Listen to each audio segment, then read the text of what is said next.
Dalam video ini, saya ingin membahas tentang kesalahan mental yang sering kita lakukan sebagai manusia dan trader. Saya akan berbicara berdasar pengalaman saya di masa lalu tentang cara mengidentifikasinya dan bagaimana mengatasi masalah tersebut. Ayo kita mulai.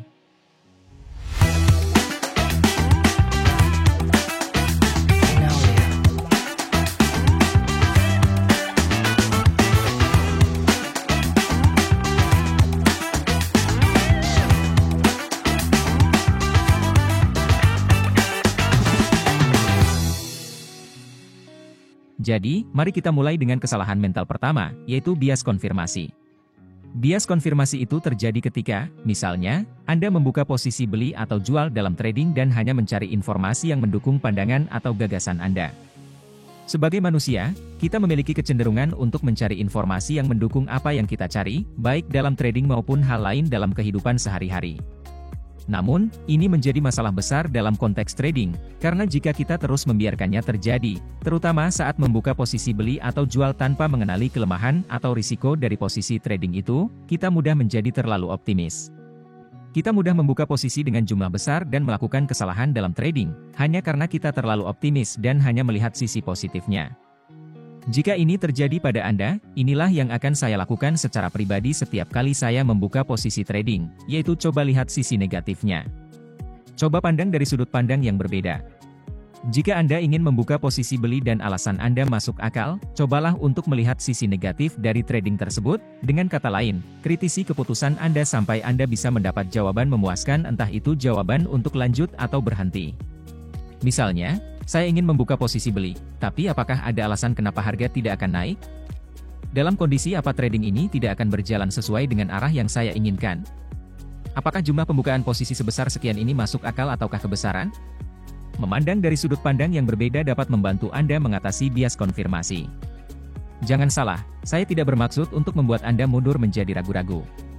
Tapi melihat dari sudut pandang yang berseberangan akan membuat Anda waspada akan titik awal pertanda akan terjadinya bencana, dan membuat Anda sigap untuk mengambil langkah ketika hal yang tidak diinginkan terjadi. Sebagaimana mengutip dari film action, mereka yang maju bertarung bukannya tidak mengenal rasa takut, justru mereka yang mati duluan di film action adalah mereka yang maju tanpa kenal rasa takut. Ini penting dalam dunia yang serba cepat dan dapat menyeret nafsu dan keserakahan ke dalamnya, dan sama seperti poin berikutnya.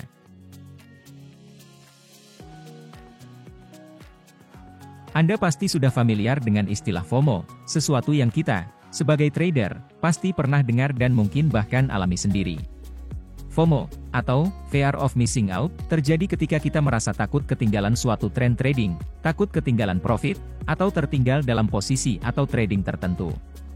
Sebagai trader, seringkali ketika kita melihat sebuah trading yang bergerak sesuai dengan prediksi atau perkiraan kita mulai berpikir, ternyata analisis saya tentang trading ini benar banget. Kalau aja dari awal sudah ikutan, pasti bisa dapat duit banyak. Kenapa sih tadi nggak ikut dari awal? Kenapa tadi nggak buka posisi di sini? FOMO kemudian muncul, seringkali mendorong kita untuk membuat keputusan trading yang buruk, membuka posisi dengan ukuran yang tidak tepat, dan kehilangan kendali sepenuhnya. Pengalaman pribadi saya dengan FOMO sering terjadi saat saya di depan layar, mengamati pasar dan pergerakan harga, termasuk yang bukan bagian dari rencana trading atau yang sedang saya pantau. Kadang, melihat rilis berita ekonomi bisa membuat saya berpikir, ini kesempatan yang tidak boleh saya lewatkan, dan tanpa berpikir panjang, saya langsung masuk ke dalam trading tersebut. Namun, kebanyakan waktu, trading impulsif seperti itu tidak berakhir baik bagi saya, terutama jika saya masuk terlambat. Banyak trader yang masuk pasar karena FOMO biasanya terjebak di pertengahan tren, saat tren itu sebenarnya sudah hampir berakhir. Untuk mengatasi ini, saya selalu menerapkan pendekatan yang lebih hati-hati. Sebelum mengikuti tren, saya selalu melakukan evaluasi. Mantra yang selalu saya gunakan untuk mengingatkan diri saya adalah, selalu ada tren lain yang akan datang. Jadi, bukannya terburu-buru karena FOMO, lebih baik menunggu dan mempersiapkan diri untuk peluang berikutnya yang lebih pasti. Dan biasanya sih, sesudah terkena bias konfirmasi dan FOMO, saya di masa lalu juga terjebak dalam hal berikut ini, yaitu trading balas dendam. Ini adalah satu hal yang sering dihadapi trader, yaitu trading balas dendam. Saya yakin banyak dari Anda pernah mengalami ini, terutama setelah mengalami kerugian besar. Trading balas dendam biasanya terjadi dalam upaya untuk memulihkan kerugian tersebut. Ketika Anda marah karena kehilangan uang atau melewatkan peluang, Anda cenderung ingin segera mengembalikan kerugian atau mengganti keuntungan yang dilewatkan. Kadang, hal ini dilakukan tanpa memikirkan risiko, dengan harapan bisa balik modal. Namun, perlu diingat bahwa trading balas dendam bisa menghancurkan akun trading Anda, bahkan bisa menyebabkan Anda kehilangan semua saldo akun dalam sekejap. Ketika saya masih awal dalam dunia trading, saya sering melakukan trading balas dendam. Setiap kali saya membuka posisi dan kemudian mengalami kerugian, perasaan marah dan kesal muncul. Saya sering bertanya-tanya, kenapa saya malah loss padahal analisis saya sudah benar? Dan tanpa pikir panjang, saya masuk ke trading kedua, berharap bisa mengembalikan kerugian tersebut.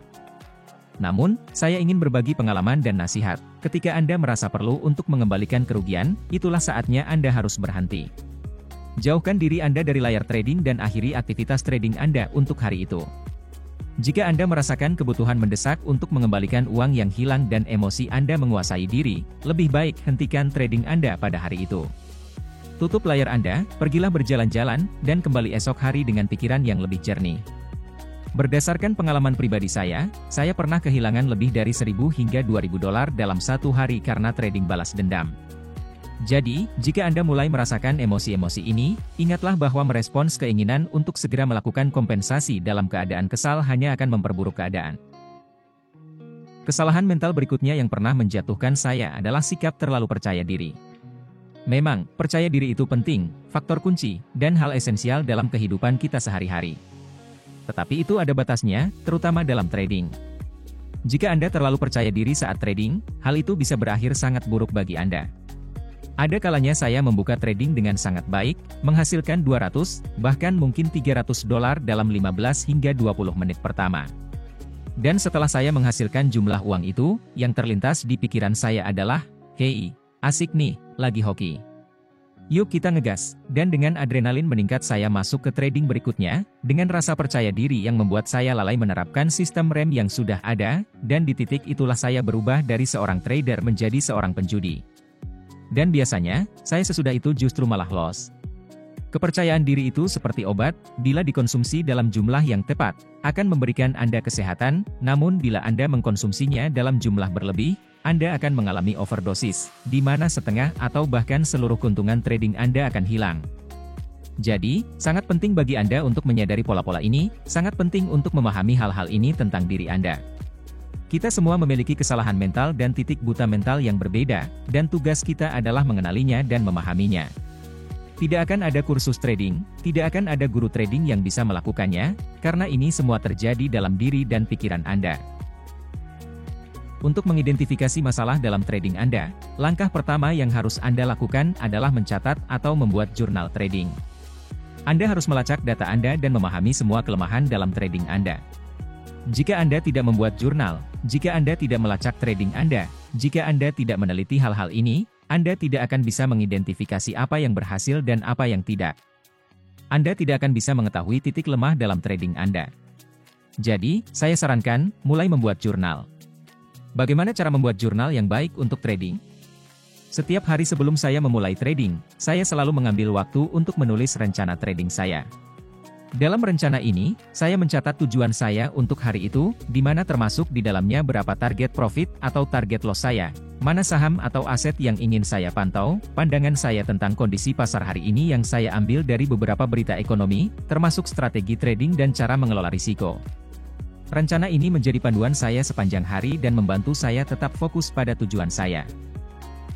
Dan setelah sesi trading berakhir, saya selalu kembali ke rencana saya. Proses ini memungkinkan saya untuk membandingkan apa yang saya rencanakan dengan apa yang sebenarnya terjadi. Saya bertanya pada diri sendiri, apakah saya tetap pada rencana? Apa yang profit dan mana yang loss?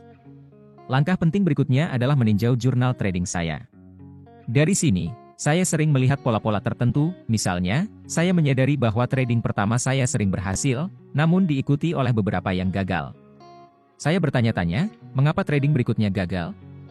Apakah ini akibat kesalahan strategi, atau kepercayaan diri yang berlebihan dari keberhasilan awal? Saya belajar bahwa menganalisis data trading secara visual sangat penting. Dengan melihat data ini, saya memulai proses introspeksi, apakah saya mengikuti rencana saya? Saat membuka trading pertama, apa yang saya pikirkan dan rasakan? Proses ini membantu saya mengidentifikasi di mana saya bisa memperbaiki dan mengambil pelajaran dari setiap kesalahan. Ini yang menarik tentang trading. Anda menyadari bahwa ketika uang sungguhan terlibat, perilaku Anda di layar berbeda dari saat Anda tidak dibebani tekanan, uang, atau emosi. Anda mungkin bertanya, mengapa saya mengambil trading ini? Ini jelas-jelas tren turun, kenapa saya buka posisi beli? Saat Anda meninjau trading satu persatu, penting untuk mencatat proses pikiran Anda juga. Bagaimana perasaan saya saat membuka trading ini? Bagaimana reaksi saya ketika trading bergerak? Ketika trading mendekati stop loss, apakah saya tergoda untuk menjual atau tidak? Apakah saya menambah ukuran karena yakin akan keberhasilannya, atau karena ingin menghasilkan lebih banyak uang? Ini adalah dua hal yang berbeda. Apakah saya membuka trading karena ada keunggulan nyata, atau hanya untuk mengganti kerugian, atau mungkin karena saya terbuai oleh kepercayaan diri?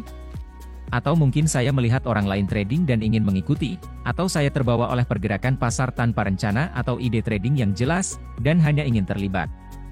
Ini adalah pertanyaan-pertanyaan yang seharusnya Anda tanyakan pada diri sendiri dan catat dalam jurnal Anda untuk memahami alasan di balik keputusan trading Anda.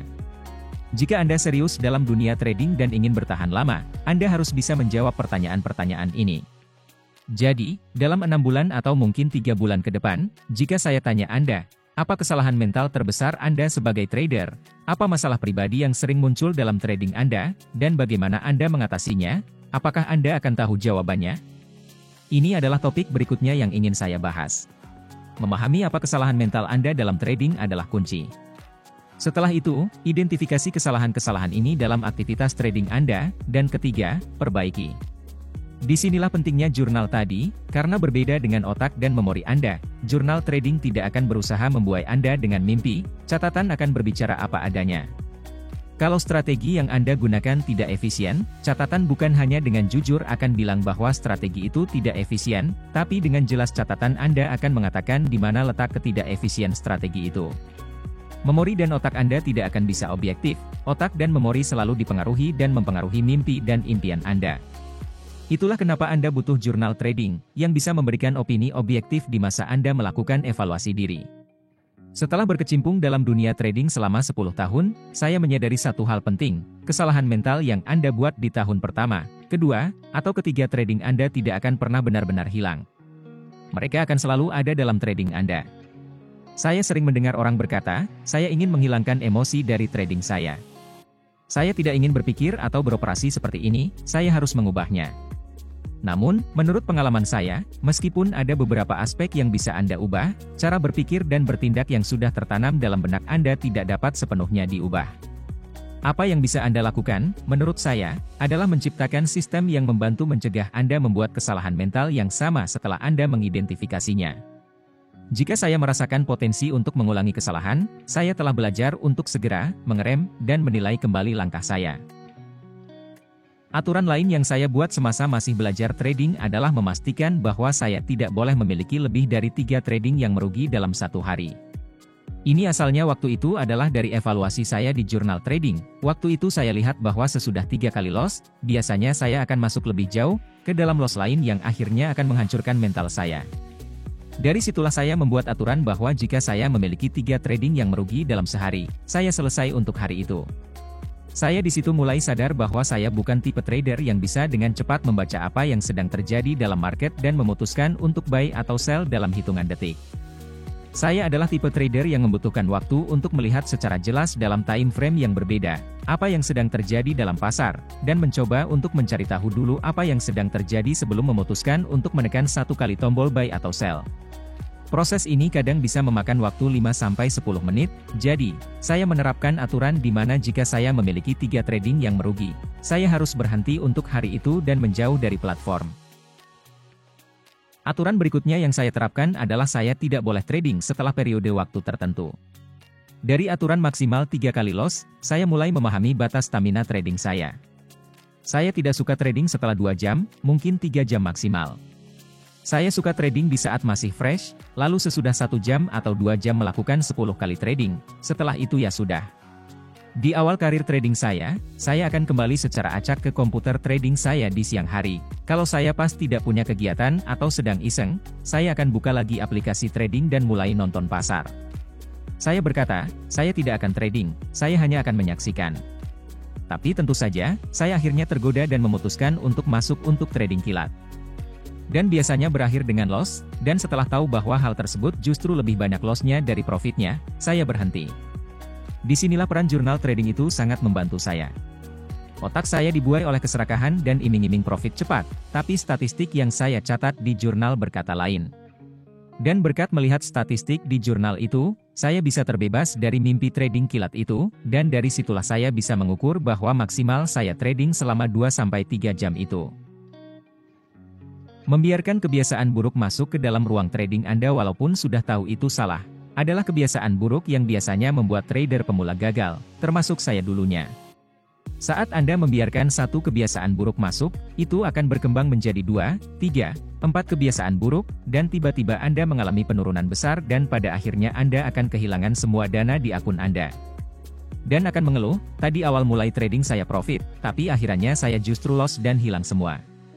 Ini adalah hal umum yang diceritakan semua trader pemula di semua platform apapun brokernya. Jadi, ketika Anda disiplin menghindari hal buruk yang sudah Anda katakan pada diri sendiri bahwa ini buruk, Anda mulai membangun kebiasaan baik yang akan berkembang dari waktu ke waktu. Percayalah, orang tersandung batu kecil, bukan tersandung gunung. Saya berharap saya sudah menerapkan hal ini di awal karir trading saya.